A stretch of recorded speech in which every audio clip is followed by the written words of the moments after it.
தந்தை மகன் தூயாவியாரின் பெயராலே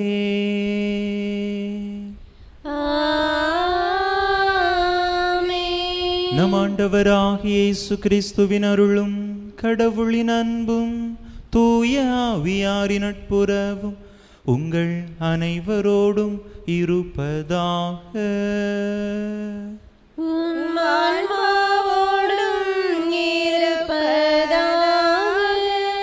இயேசுவில் அன்பார்ந்த சகோதர சகோதரிகள், இன்றைய நாளிலே நாம் தாயாம் திருவையோடு இணைந்து நம் ஆண்டவருடைய தோற்றமாற்ற விழாவை கொண்டாடுகின்றோம். தாபோர் மலையிலே ஆண்டவர் தோற்றமாறியதை இந்த நாளிலே நாம் நினைவு கூர்ந்து கொண்டாடி நாமும் ஆண்டவரை போல அத்தகைய இறை அனுபவத்தை பெற அழைக்கப்படுகின்றோம். ஆண்டவருடைய அந்த தோற்றமாற்ற நிகழ்வுக்கு பிற்பாடுதான் அவருடைய வாழ்விலே தன்னுடைய அந்த சிலுவையை நோக்கிய பயணத்தை ஆண்டவர் இன்னும் அதிக உற்சாகத்தோடு அவர் தொடங்கினார். எனவே நாமும் நம்முடைய வாழ்க்கையிலே இப்படிப்பட்ட இறை அனுபவத்தை பெற்றுக்கொள்ள நம்முடைய வாழ்வின் நோக்கம் எதுவென்பதை அப்படிப்பட்ட அந்த இறை அனுபவம் நமக்கு கற்றுத்தர இறைவனுக்குள்ளாக இன்னும் அதிகமாக நம்முடைய இந்த வாழ்க்கையை நாம் வாழ தேவையான அருள் வரம் வேண்டி இந்த பலியிலே நாம் மன்றாடுவோம்.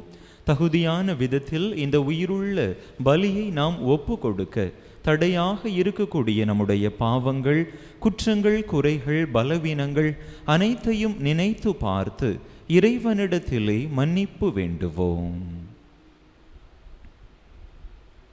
எல்லாம் வல்ல இறைவனிடமும் சகோதர சகோதரிகளே, உங்களிடமும் நான் பாவி என்பதை ஏற்றுக்கொள்கிறேன். ஏனெனில் என் சிந்தனையாலும் சொல்லாலும் செயலாலும் கடமைகள் தவறியதாலும் பாவங்கள் பல செய்தேன். என் பாவமே என் பாவமே என் பெரும் பாவமே. ஆகையால் எப்பொழுதும் கனியான புனித மரியாளையும் வானதுதர் புனிதர் அனைவரையும் சகோதர சகோதரிகளை உங்களையும் நம் தேவனாகிய ஆண்டவரிடம் எனக்காக வேண்டிக் கொள்ள மன்றாடுகிறேன். எல்லாம் வல்ல இறைவன் நம்மீது இரக்கம் வைத்து நம் பாவங்களை எல்லாம் மன்னித்து நம்மை நிலை வாழ்வுக்கு அழைத்து செல்வாராக. ஆமென்.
மன்றாடுவோமாக. இறைவா, உம்முடைய ஒரே திருமகனின் மாட்சிக்குரிய தோற்றமாற்றத்தின் போது மூதாதையரின் சாட்சியத்தால் எங்கள் நம்பிக்கையின் பேருண்மைகளை உறுதிப்படுத்தினீரே. மக்கள் எல்லாரும் உம்முடைய பிள்ளைகளாகும் நிறைவான உரிமை பேற்றினை பெறுவர் என வியத்தகு முறையில் முன்னறிவித்தே. உம்முடைய அடியார்களாகிய நாங்கள் அன்பார்ந்தவும் திருமகனின் குரலுக்கு செவிசாய்த்து அவரோடு உடன் உரிமையாளராகும் தகுதியை அடைவோமாக. உம்மோடு தூயாவியாரின் ஒன்றிப்பு ஒரே இறைவனாய் என்றென்றும் வாழ்ந்து ஆட்சி செய்கின்ற எங்கள் ஆண்டவரும் உம் திருமகனுமாகிய இயேசு கிறிஸ்து வழியாக உம்மை மன்றாடுகின்றோம்.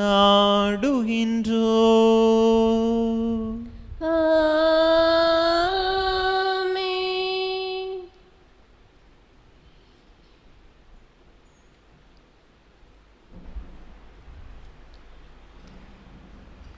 இறைவாக்கினர் தானியேல் நூலிலிருந்து வாசகம்.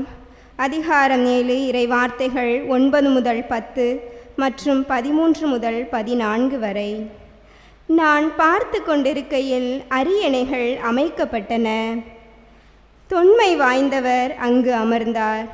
அவருடைய ஆடை வெண்பனி போலவும் அவரது தலைமுடி தூய பஞ்சு போலவும் இருந்தன. அவருடைய அரியணை தீக்கொழுந்துகளாயும் அதன் சக்கரங்கள் எரி நெருப்பாயும் இருந்தன. அவர் முன்னிலையிலிருந்து நெருப்பாலான மூடை தோன்றி பாய்ந்தோடி வந்தது. பல்லாயிரம் பேர் அவருக்கு பணிபுரிந்தார்கள். பல கோடி பேர் அவர் முன் நின்றார்கள். நீதிமன்றம் தீர்ப்பு வழங்க அமர்ந்தது. நூல்கள் திறந்து வைக்கப்பட்டன. இரவில் நான் கண்ட காட்சியாவது, வானத்தின் மேகங்களின் மீது மானிட மகனை போன்ற ஒருவர் தோன்றினார். இதோ தொன்மை வாய்ந்தவர் அருகில் அவர் வந்தார். அவர் திருமுன் கொண்டு வரப்பட்டார். ஆட்சியுரிமையும் மாட்சியும் அரசும் அவருக்கு கொடுக்கப்பட்டன. எல்லா இனத்தாரும் நாட்டினரும் மொழியினரும் அவரை வழிபட வேண்டும். அவரது ஆட்சியுரிமை என்றும் உள்ளதாகும். அதற்கு முடிவே இராது. அவரது அரசு அழிந்து போகாது. ஆண்டவரின் அருள்வாக்கு. பதிலுரை பாடல். நீங்கள் பாட வேண்டிய பல்லவி. உலகனைத்தையும் ஆள உன்னதராம் ஆண்டவர் ஆட்சி செய்கின்றார். உலகனைத்தையும் ஆளும் உன்னதராம் ஆண்டவர் ஆட்சி செய்கின்றார். ஆண்டவர் ஆட்சி செய்கின்றார். பூவுலகம் மகிழ்வதாக. திரளான தீவு நாடுகள் களிகூர்வனவாக. மேகமும் காரிருளும் அவரை சூழ்ந்துள்ளன.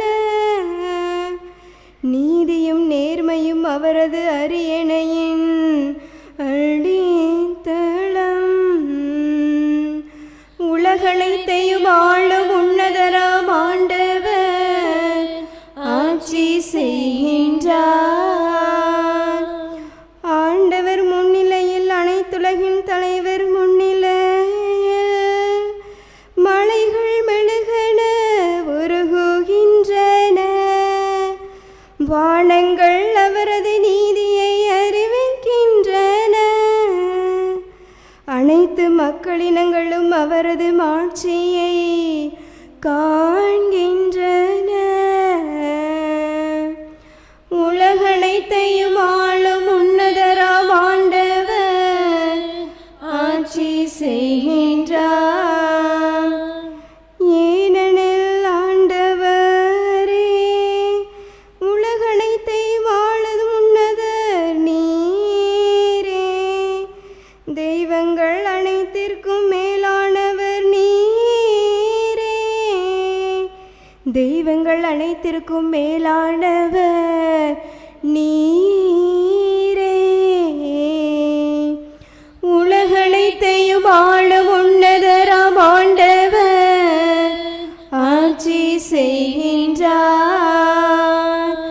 உலகனைத்தையும் ஆளும் உன்னதராம் ஆண்டவர் ஆட்சி செய்கின்றார்.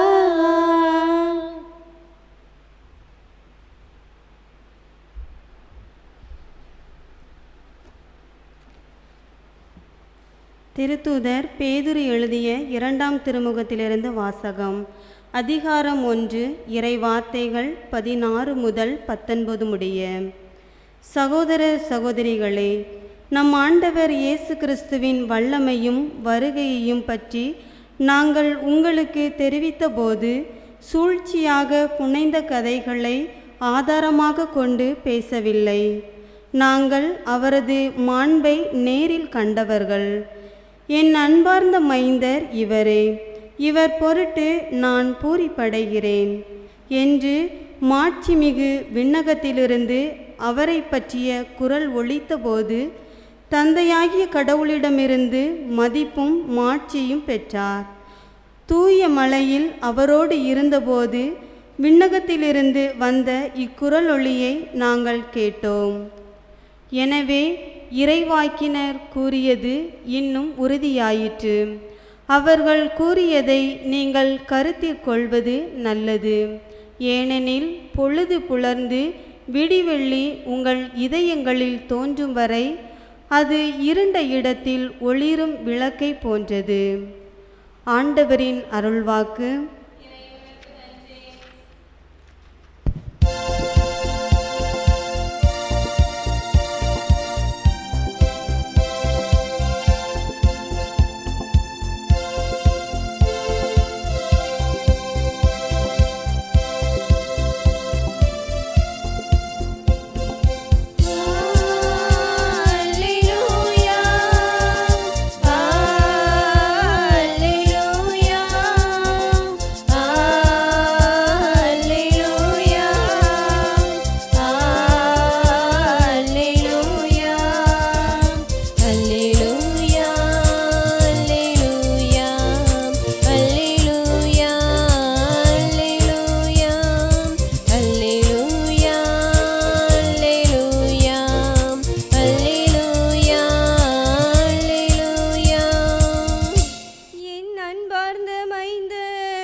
இவர் பொருட்டு நான் பூரிப்படைகிறேன். அல்லேலூயா அல்லேலூயா அல்லேலூயா அல்லேலூயா அல்லேலூயா அல்லேலூயா அல்லேலூயா அல்லேலூயா அல்லேலூயா. ஆண்டவர் உங்களோடு இருப்பாராக. உம் ஆன்மாவோடும் இருப்பாராக. மத்தேயு எழுதிய தூய நற்செய்தியில் இருந்து வாசகம். ஆண்டவரே, மாட்சி உமக்கே. மத்தேயு எழுதிய தூய நற்செய்தி அதிகாரம் 17 இறை வசனங்கள் 1 முதல் 9 முடிய. மத்தேயு நற்செய்தி அதிகாரம் 17 இறை வசனங்கள் 1 முதல் 9 முடிய. அக்காலத்தில் இயேசு பேதுருவையும் யாக்கோபையும் அவர் சகோதரரான யோவானையும் ஒரு உயர்ந்த மலைக்கு தனிமையாக கூட்டிக் கொண்டு போனார். அங்கே அவர்கள் முன் அவர் தோற்றம் மாறினார். அவரது முகம் கதிரவனைப் போல் ஒளிர்ந்தது. அவருடைய ஆடைகள் ஒளி போன்று வெண்மையாயின. இதோ மோசேயும் எலியாவும் அவர்களுக்கு முன் தோன்றி இயேசுவோடு உரையாடி கொண்டிருந்தனர். பேதுரு இயேசுவை பார்த்து, ஆண்டவரே, நாம் இங்கேயே இருப்பது நல்லது. உமக்கு ஒன்றும் மோசேக்கு ஒன்றும் எலியாவுக்கு ஒன்றுமாக 3 கூடாரங்களை அமைக்கட்டுமா? இது உமக்கு விருப்பமா என்றார். அவர் தொடர்ந்து பேசிக் கொண்டிருந்த போது ஒளிமயமான மேகம் ஒன்று அவர்கள் மேல் நிழலிட்டது. அந்த மேகத்தினின்று, என் அன்பார்ந்த மைந்தர் இவரே, இவர் பொருட்டு நான் பூரிப்படைகிறேன், இவருக்கு செவி சாயுங்கள் என்று ஒரு குரல் ஒலித்தது. அதை கேட்டதும் சீடர்கள் மிகவும் அஞ்சி முகங்குப்புற விழுந்தார்கள். இயேசு அவர்களிடம் வந்து அவர்களை தொட்டு, எழுந்திருங்கள், அஞ்சாதீர்கள் என்றார். அவர்கள் நிமிர்ந்து பார்த்தபோது இயேசு ஒருவரை தவிர வேறு எவரையும் காணவில்லை.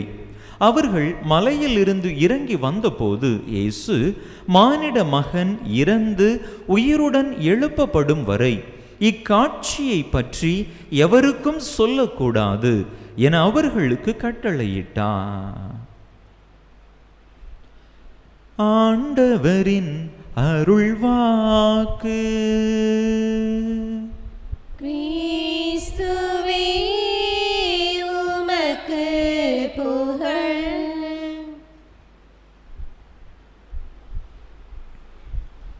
இயேசுவில் அன்பார்ந்த சகோதர சகோதரிகளே, ஆற்று நீரானது கடல் நீரோடு கலக்கின்ற பொழுது அதுவும் உப்பு நீராக மாறிவிடுகின்றது. பேரொளியில் கலக்கின்ற சிறிய ஒளியும் கூட அந்த பேரொளியோடு இணைந்து பேரொளியாக மாறிவிடுகின்றது. அதே போலத்தான் நம் ஆண்டவரோடு கலக்கின்ற ஒவ்வொருவருமே அவருடைய தன்மைகளை பெற்றவர்களாக மாறிவிடுகின்றார்கள். இன்றைய நாளிலே நம் ஆண்டவர் இயேசு கிறிஸ்து அனுபவித்த அப்படிப்பட்ட ஒரு அனுபவத்தை, இறை அனுபவத்தை நாம் நினைவு கூர்ந்து தாயாம் திருவையோடு இணைந்து கொண்டாடி மகிழ்கின்றோம். நம் ஆண்டவர் இயேசுவினுடைய வாழ்வு முழுவதுமாக இறை அனுபவம் பெற்ற ஒரு வாழ்வாக இருந்தது என்பதை நற்செய்தியானது பல இடங்களிலே பதிவு செய்திருக்கின்றது. அதிலும் குறிப்பாக நற்செய்தியாளர்கள் 3 உதாரணங்களை நமக்கு கொடுக்கின்றார்கள். எவ்வாறு இயேசுவினுடைய வாழ்வு இறை அனுபவம் தோய்ந்த ஒரு வாழ்வாக இருந்தது என்பதை. முதலாவது அனுபவம் இயேசுவினுடைய திருமுழுக்கு. இயேசுவினுடைய திருமுழுக்கின் பொழுது அவர் தந்தையினுடைய அந்த அனுபவத்தை, இறை அனுபவத்தை பெற்றார். வானம் திறந்தது. அப்பொழுது ஆண்டவருடைய ஆவியானவர் இயேசுவின் மீது இறங்கி வந்தார். இவரே என் அன்பார்ந்த மைந்தர், இவர் பொருட்டு நான் பூரிப்படைகிறேன் என்று சொன்ன அந்த நொடிப்பொழுதிலே தந்தையினுடைய உடனிருப்பை, தந்தையினுடைய பிரசன்னத்தை நம் ஆண்டவர் இயேசு கிறிஸ்து அனுபவித்தார். இது நம் ஆண்டவர் இயேசுவினுடைய வாழ்வினுடைய துவக்கத்திலே நிகழ்ந்த ஒரு நிகழ்வாக இருக்கின்றது. அடுத்ததாக பார்க்கிற பொழுது இயேசுவினுடைய தோற்ற மாற்ற நிகழ்வு. இன்று நாம் நினைவு கூர்ந்து கொண்டாடுகின்ற இந்த விழா, இந்த தோற்ற மாற்றத்தின் போதும் நம் ஆண்டவர் இயேசு கிறிஸ்து தந்தையினுடைய அந்த அனுபவத்தை, இறை அனுபவத்தை தன்னுடைய வாழ்க்கையிலே அவர் அனுபவித்தார். இது எப்பொழுது நடக்கிறது? இயேசுவினுடைய வாழ்வின் மைய பகுதியில், அவருடைய பணி வாழ்வினுடைய மைய பகுதியிலே இந்த அனுபவம் நடக்கின்றது.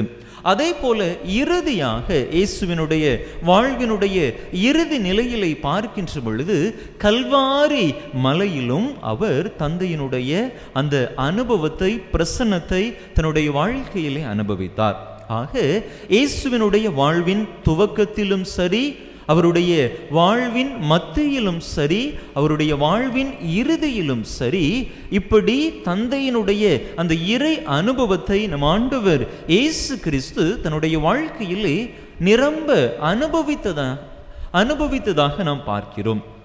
இப்படி இந்த 3 நிகழ்வுகளும் நமக்கு எதை சுட்டி காட்டுகின்றன? இயேசுவினுடைய வாழ்வு முழுவதும் இத்தகைய இறை அனுபவம் நிறைந்த வாழ்வாக இருந்தது என்பதை நமக்கு சுட்டி காட்டுகின்றன. இந்த இறை அனுபவம் குறிப்பாக 2 நிலைகளிலே புரிந்து கொள்ளப்பட வேண்டும். முதல் நிலையை நாம் எடுத்துக்கொண்டோம் என்று சொன்னால், இந்த தோற்ற மாற்று நிகழ்வின் போது இயேசு பெற்ற அந்த இறை அனுபவம். இது எப்பொழுது நடக்கிறது? இயேசுவினுடைய வாழ்விலே அவர் முழுமையாக இருக்கின்ற பொழுது, அல்லது மகிழ்ச்சியாக இருக்கின்ற பொழுது, பணி வாழ்வின் உச்சத்திலே இருக்கின்ற பொழுது இந்த நிகழ்வு நடைபெறுகிறது. இயேசுவினுடைய முழு வல்லமை, முழு ஆற்றல் மிகுந்த நேரத்திலே தந்தையினுடைய இந்த அனுபவத்தை அவர் பெற்றுக்கொள்கின்றார். மக்கள் இயேசுவினுடைய போதனையை கண்டு, அவருடைய வல்ல செயல்களை எல்லாம் கண்டு அவரை போற்றுகின்ற போற்றுகின்றார்கள், புகழுகின்றார்கள். அவரை அரசராக மாற்றிவிட வேண்டும் என்று அந்த மக்கள் ஆண்டவரை துரத்தி அவருடைய புகழ் ஓங்கச் செய்த இந்த ஒரு மகிமையான நேரத்தில் தான் இந்த தோற்றமாற்ற நிகழ்வு நடைபெறுகின்றது. இரண்டாவதாக இன்னொரு நிலையை எடுத்துக்கொண்டோம் என்று சொன்னால், கல்வாரியிலே நம் ஆண்டவர் இயேசு அனுபவித்த இறை அனுபவம்.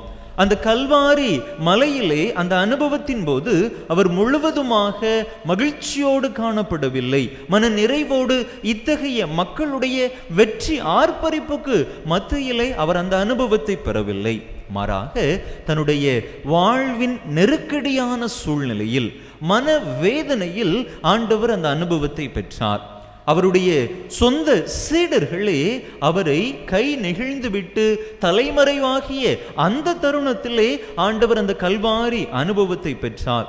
வாழ்க வாழ்க என்று வாழ்த்தி கோஷமிட்ட கூட்டம் ஒழிக ஒழிக என்று இயேசுவை வேதனைப்படுத்திய அந்த தருணத்திலே அவர் அந்த அனுபவத்தை பெற்றார். அன்பு மக்களே, எவ்வாறு நம் ஆண்டவர் இயேசு கிறிஸ்து தன்னுடைய வாழ்வின் உச்சத்திலும் வல்லமையிலும் அந்த அனுபவத்தை பெற்றாரோ, அதே போல தன்னுடைய வாழ்வின் துக்கத்திலும் வேதனையிலும் வெறுமையிலும் அந்த அனுபவத்தை பெற்றார். நாமும் கூட இப்படிப்பட்ட இரண்டு விதமான இறை அனுபவங்களை நம்முடைய வாழ்க்கையிலே நாம் பெறுகின்றோம். ஆனால் பல நேரங்களில் நாம் அந்த முதல் அனுபவத்தை மட்டுமே நாம் பற்றி கொள்ள விரும்புகின்றோம். நம்முடைய மகிழ்ச்சியான நாட்களில், நம்முடைய மன நிறைவின் நாட்களில், நம்முடைய சந்தோஷத்தின் நாட்களில் நாம் பெற்றுக்கொள்கின்ற அந்த இறை அனுபவம் தான் நமக்கு மகிழ்ச்சி தருவதாக, நிறைவு தருவதாக நினைத்து கொண்டு அதிலேயே நாம் தொடர்ந்து இருக்க ஆசைப்படுகின்றோம்.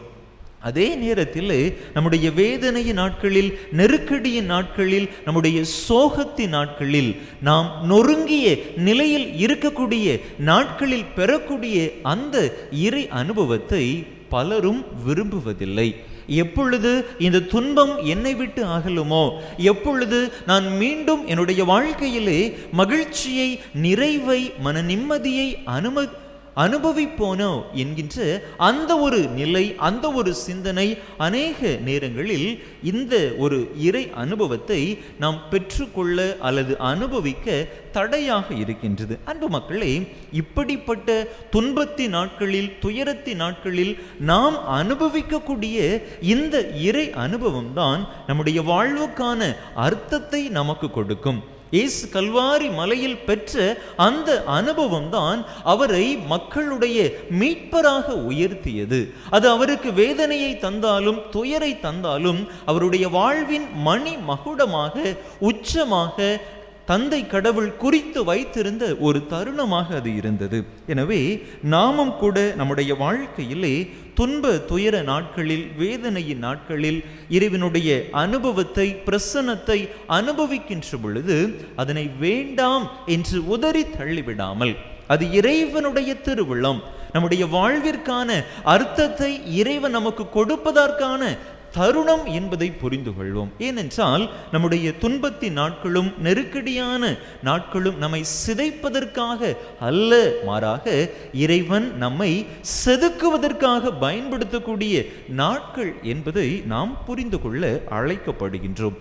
அப்படிப்பட்ட ஒரு புரிதல் நம்முடைய வாழ்விற்கான இலக்கை, நம்முடைய வாழ்விற்கான அர்த்தத்தை நமக்கு கற்றுத்தரும். ஆண்டவருடைய அந்த அனுபவம் அவருக்கு அதைத்தான் கற்றுக் கொடுத்தது. அவருடைய இந்த தோற்றமற்ற அனுபவத்திலே அவர் கல்வாரி அனுபவத்தின் துவக்கத்தை பெற்றுக்கொண்டார். அதுவரையில் தன்னுடைய பணி வாழ்விலே போதனைகளுக்கு, புதுமை செய்யக்கூடிய நிகழ்வுகளுக்கு முக்கியத்துவம் கொடுத்து வந்த நம் ஆண்டவர் இயேசு கிறிஸ்து இந்த தோற்றமாற்ற நிகழ்வுக்கு பிற்பாடு தன்னுடைய பாடுகளை குறித்து அதிகமாக பேச ஆரம்பித்தார். கல்வாரி நோக்கி அவர் பயணம் செய்ய ஆரம்பித்தார். எனவே அன்பார்ந்த சகோதர சகோதரிகளே, நாமும் இப்படிப்பட்ட இறை அனுபவத்தை நம்முடைய வாழ்க்கையிலே பெற்றுக்கொள்ள முயற்சி செய்வோம். அதிகமாக இறைவனிடத்திலே நேரத்தை செலவிடுகின்ற பொழுது, ஜெபத்திற்காக, விவிலிய வாசிப்பிற்காக அதிகமாக நாம் இறைவனிடத்திலே நேரத்தை செலவிடுகின்ற பொழுது நிச்சயமாக நாமும் இப்படிப்பட்ட இறை அனுபவத்தை நம்முடைய வாழ்க்கையிலே பெற்றுக்கொள்வோம். அந்த அனுபவம் நம்முடைய துன்பங்கள் நிரந்தரமானவை அல்ல, நம்முடைய நெருக்கடிகளும் வேதனைகளும் நிலையானவை அல்ல என்கின்ற வாழ்வின் யதார்த்தத்தை நமக்கு கற்றுக் கொடுத்து நாம் வாழ்வதற்கான புதிய அர்த்தத்தையும் நமக்கு தரும். எனவே அப்படிப்பட்ட இறை அனுபவத்தை நாம் பெற்றுக்கொள்ள தொடர்ந்து இந்த திருப்பலியிலே அனைவரும் இணைந்து மன்றாடுவோம். ஆமென்.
சகோதர சகோதரிகளே, என்னுடையதும் உங்களுடையதுமான இப்பலி எல்லாம் வல்ல தந்தையாக இறைவனுக்கு ஏற்றதாகும்படி மன்றாடுங்கள்.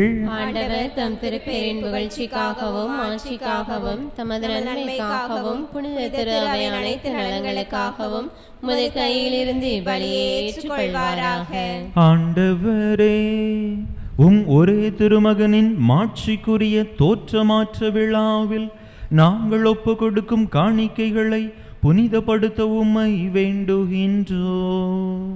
அவருடைய மாட்சியின் பேரொளியால் பாவமாசுகளிலிருந்து எங்களை தூய்மைப்படுத்துவீராக. எங்கள் ஆண்டவராகிய கிறிஸ்து வழியாக உம்மை மன்றாடுகின்றோம்.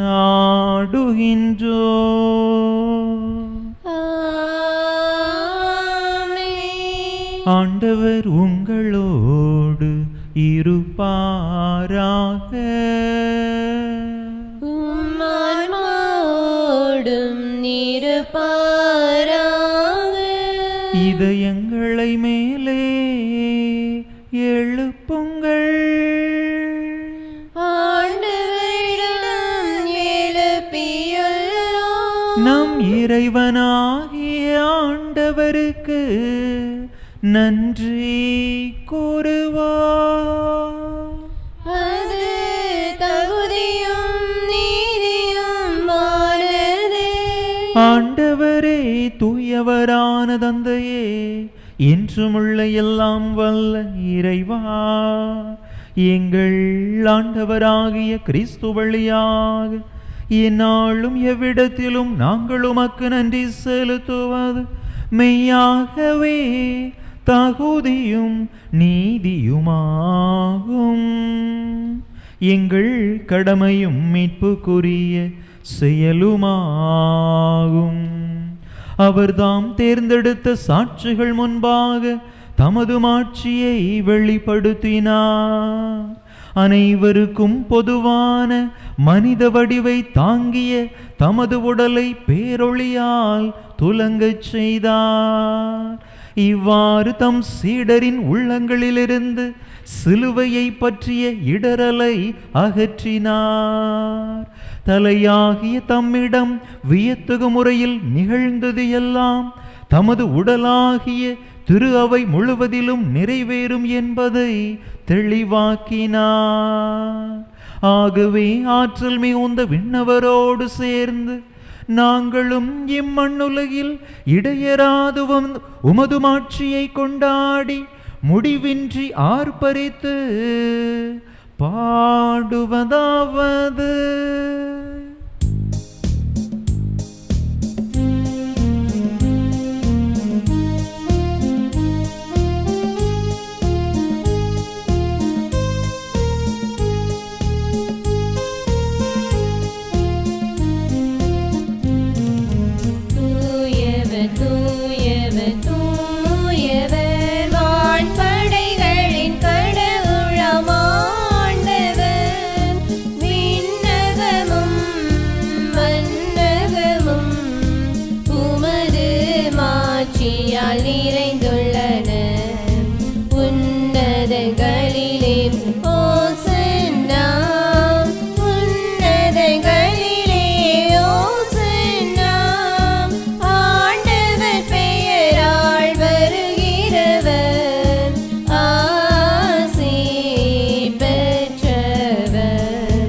ஆண்டவரே, நீர்மையாகவே தூயவர், தூய்மை அனைத்துக்கும் ஊற்று. ஆகவே உம்முடைய ஆவியை பொழிந்து இக்காணிக்கைகளை தூய்மைப்படுத்த உம்மை வேண்டுகின்றோம். இவ்வாறு எங்கள் ஆண்டவர் இயேசு கிறிஸ்துவின் உடலும் இரத்தமுமாக எங்களுக்கு இவை மாறுவனவாக. அவர் பாடுபட உளம் கனிந்து தம்மை கையளித்த போது அப்பத்தை எடுத்து நன்றி செலுத்தி அதை பிட்டு தம் சீடர்களுக்கு அளித்து அவர் கூறியதாவது: அனைவரும் இதிலிருந்து பெற்று உண்ணுங்கள், ஏனெனில் இது உங்களுக்காக கையளிக்கப்படும் என் உடல்.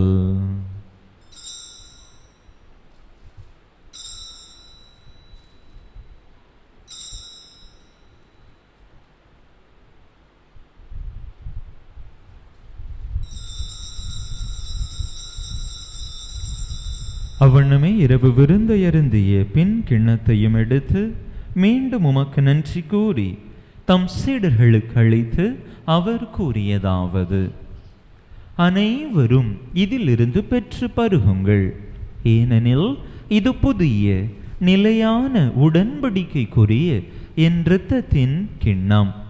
இது பாவ மன்னிப்புக்கென்று உங்களுக்காகவும் பலருக்காகவும் சிந்தப்படும். இதை என் நினைவாக செய்யுங்கள்.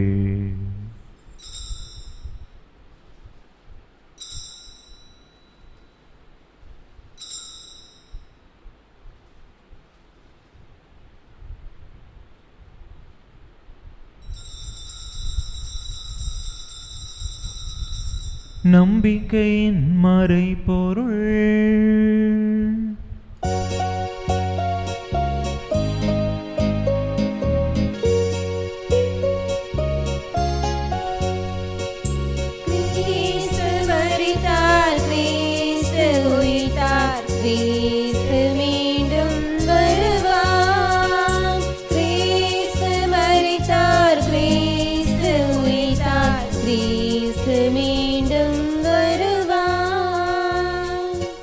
ஆகவே ஆண்டவரே, நாங்கள் கிறிஸ்துவின் இறப்பினையும் உயிர்ப்பினையும் நினைவு கூர்ந்து வாழ்வு தருமப்பத்தையும் மீட்பளிக்கும் கிண்ணத்தையும் உமக்கு ஒப்பு கொடுக்கின்றோம்.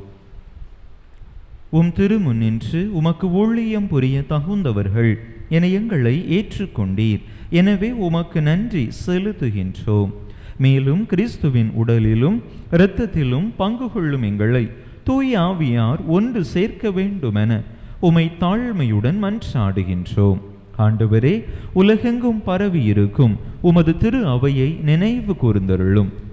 எங்கள் திருத்தந்தை லியோ, எங்கள் ஆயர் ஸ்டீஃபன், எல்லா திருநிலையினர் ஆகிய அனைவரோடும் உமது திரு அவை அன்பில் நிறைவு பெறச் செய்தருளும். மேலும் உயிர்த்தெழும் எதிர்நோக்குடன் துயில் கொள்ளும் எங்கள் சகோதர சகோதரிகளையும் இறந்தோர் அனைவரையும் இரக்கத்துடன் நினைவு கூர்ந்து உமது திருமுக ஒளியினுள் ஏற்றருளும். எங்கள் அனைவர் மீதும் இரக்கமாயிரும். கடவுளின் கன்னி தாயும் எங்கள் பாதுகாவலியுமான புனித ஜெபமாலை அன்னை, அவருடைய கணவரான புனித யோசேப்பு, புனித திருத்தூதர்கள், இவ்வுலகில் உமக்குகந்தவராயிருந்தோர் ஆகிய புனிதர் அனைவருடனும் நாங்கள் நிலை வாழ்வில் பங்கு கொள்ளும் தகுதி பெற்று உம் திருமகன் இயேசு கிறிஸ்து வழியாக உமை புகழ்ந்தேத்தும் வரமருள உமை மன்றாடுகின்றோம்.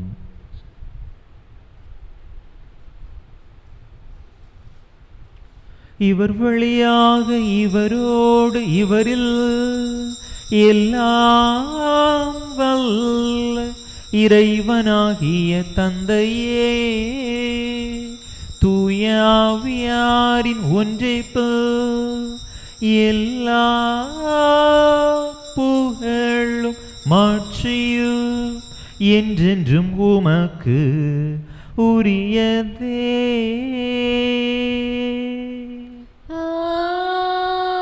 ஆமென், ஆமென், ஆமென். மீட்பரின் கட்டளையால் கற்பிக்கப்பட்டு இறை படிப்பினையால் பயிற்சி பெற்ற நாம் துணிந்து சொல்லுவோம். விண்ணுலகில் இருக்கின்ற எங்கள் தந்தையே, உமது பெயர் தூயதென போற்றப் பெறுக. உமது ஆட்சி வருக. உமது திருவுளம் விண்ணுலகில் நிறைவேறுவது போல மண்ணுலகிலும் நிறைவேறுக. எங்கள் அன்றாட உணவை இன்று எங்களுக்கு தாரும். எங்களுக்கு எதிராக குற்றம் செய்வோரை நாங்கள் மன்னிப்பது போல எங்கள் குற்றங்களை மன்னியும். எங்களை சோதனைக்கு உட்படுத்தாதையும் தீமையிலிருந்து எங்களை விடுவித்தருளும். ஆண்டவரே, தீமை அனைத்தில் இருந்தும் எங்களை விடுவித்து எங்கள் வாழ்நாளில் அமைதியை கனிவுடன் அருள உமை மன்றாடுகின்றோம். உமது இரக்கத்தின் உதவியால் நாங்கள் பாவத்திலிருந்து எப்போதும் விடுதலை பெற்று யாதொரு கலக்கமுமின்றி நலமாய் இருப்போமாக. நாங்கள் எதிர்நோக்கி இருக்கும் பேரின்பத்துக்காகவும் எம் மீட்பராகிய இயேசு கிறிஸ்துவின் வருகைக்காகவும் காத்திருக்கின்றோம்.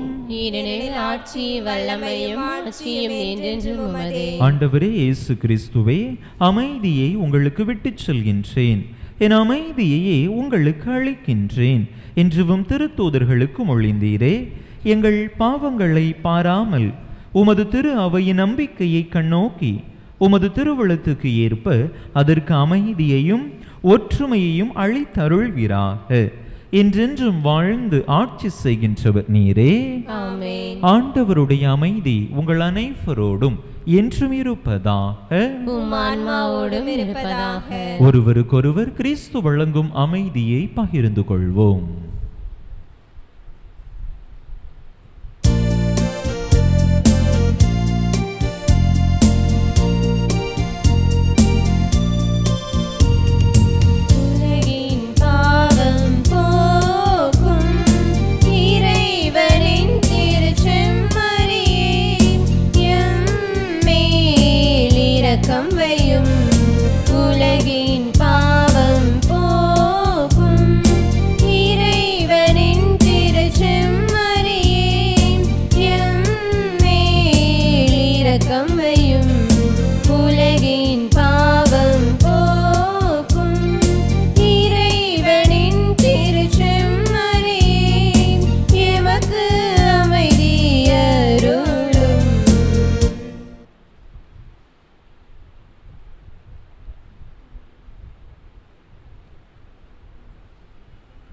இதோ இறைவனின் செமரி, இது உலகின் பாவங்களை போக்குகின்றவர். இந்த செமரியின் திருவிருந்துக்கு அழைக்க பெற்றுள்ள நாம் பேறு பெற்றோ. ஆண்டவரே, நீரின் நிலத்தில் எழுந்தள்ளி வர நான் தகுதியேற்றவள். ஆனால் ஒரு வார்த்தை மட்டும் சொல்லியருளும், எனது ஆன்மா நலமடையும்.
போல வந்து நிறைவான என்னில் அலை மோதுதே. அந்த அலை மீது இயேசு அசைந்தாடி வருவேன். பல கோடி கீதம் உருவாகுதே.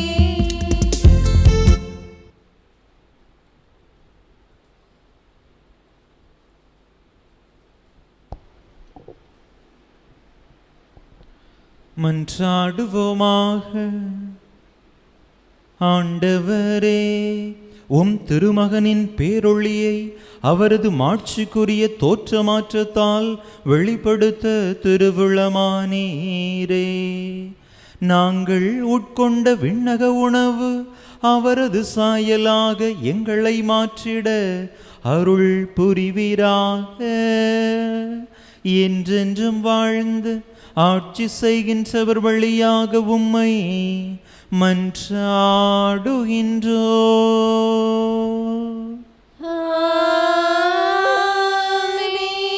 ஆண்டவர் உங்களோடு இருப்பாராக.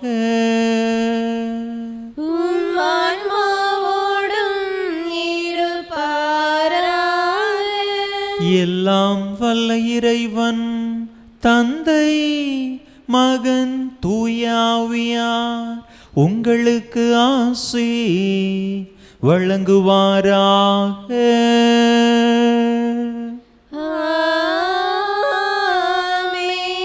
இறையாசிரை நிறைவாக பெற்றவர்களாக சென்று வாருங்கள்.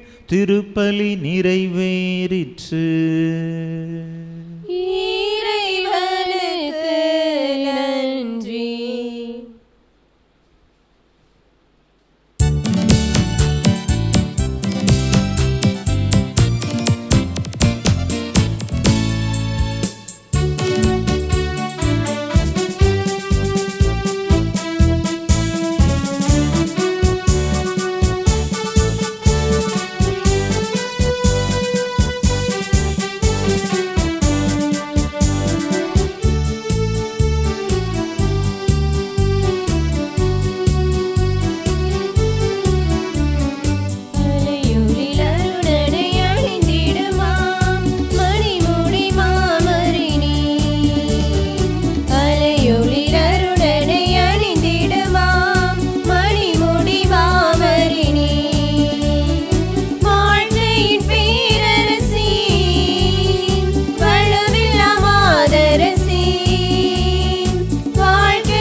திருப்பலி நிறைவேற்றிய தந்தை அவர்களின் உடல்நல சோத்திற்காகவும் திருப்பலி கலந்து கொண்டல் தேவைகள் அனைத்து நிறைவேறும்படியாக வேண்டிக் கொள்வோம். விண்ணுலகில் இருக்கின்ற எங்கள் தந்தையை முது பெயர் தூயதென போற்ற பெருக, உமது ஆட்சி வருக, உமது திருவிழம் விண்ணுலகில் நிறைவேறுவது போல மண்ணுலகிலும் நிறைவேறுக. எங்கள் அன்றாட உணவை இன்று எங்களுக்கு தாரும். எங்களுக்கு எதிராக குற்றம் செய்தோரை நாங்கள் மன்னிப்பது போல குற்றங்களை மன்னியும். எங்களை சோதனைக்குட்படுத்தாதேயும், தீமையிலிருந்து எங்களை விடுவித்தருளும். அருள் நிறைந்த மரியே வாழ்க, ஆண்டவர் உம்முடனே, பெண்களுக்குள் ஆசி பெற்றவள் நீரே, உம்முடைய திருவயிற்றின் கனியாகிய இயேசுவும் ஆசி பெற்றவரே. புனித மரியே, இறைவனின் தாயே, பாவிகளாயிருக்கிற எங்களுக்காக இப்பொழுதும் எங்கள் இறப்பின் வேளையிலும் வேண்டிக் கொள்ளும். ஆமேன். தந்தைக்கும் மகனுக்கும் தூய ஆவியாருக்கும் ஆட்சிமை உண்டாவதாக. தொடக்கத்தில் இருந்தது போல இப்பொழுதும் எப்பொழுதும் என்றென்றும் இருப்பதாக. ஆமேன். புனித ஜெபமாலை அன்னையே, எங்களுக்காக வேண்டிக் புனித ஜெபமாலை அன்னையே, எங்களுக்காக வேண்டிக் புனித ஜெபமாலை அன்னையே, எங்களுக்காக வேண்டிக் கொள்ள. நிலையான புகழுக்குரிய தூய்மை நிறை நற்கருணைக்கு எல்லா காலமும் ஆராதனையும் புகழும் போற்றியும் ஆட்சிமையும் உண்டாக கடவது. தந்தை மகன் தூய ஆவியின் பேராலே ஆமென்.